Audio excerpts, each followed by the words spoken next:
Started in the 1400s, the Russian monarchy was based on the second letter to Thessalonians, where Paul speaks of a restrainer who holds back evil.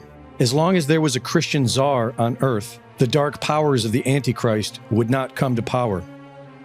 Symphonia is the orthodox relationship between the church and the state, where the state protects the church and the church protects the state from falling into sin and heresy.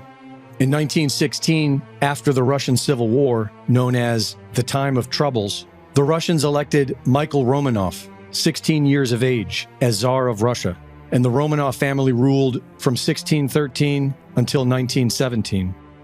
During this period, Russia prospered. They became more focused on Christianity and promoted it worldwide through missionary work.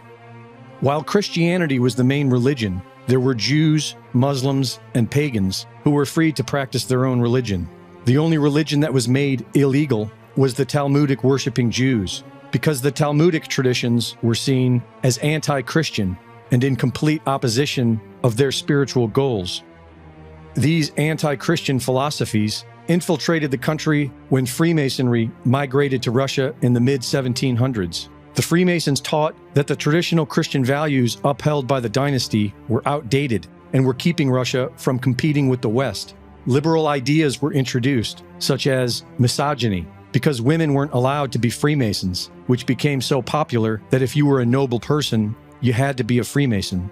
And Freemasonry taught that all religions can be one, and therefore the Russian Orthodox Symphonia must be abolished. The Tsar stood strongly against this, and so the idea of revolution was introduced.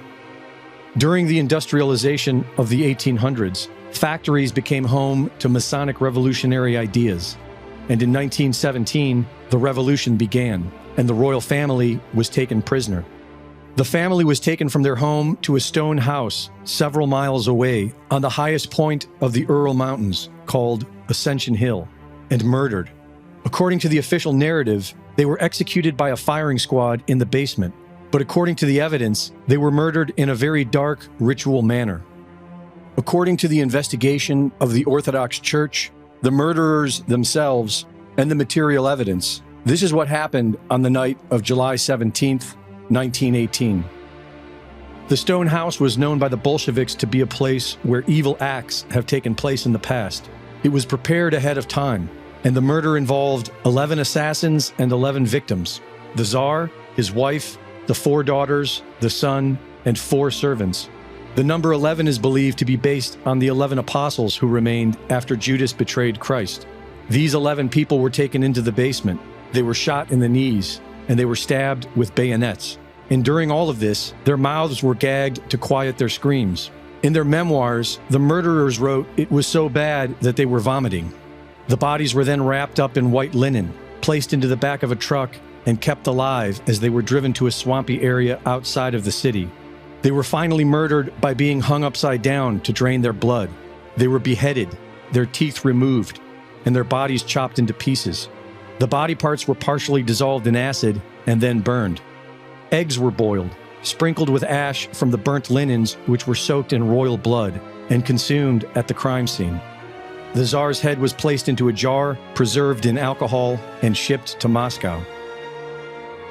In the 1920s, the Romanov family diaries were released by the Bolsheviks.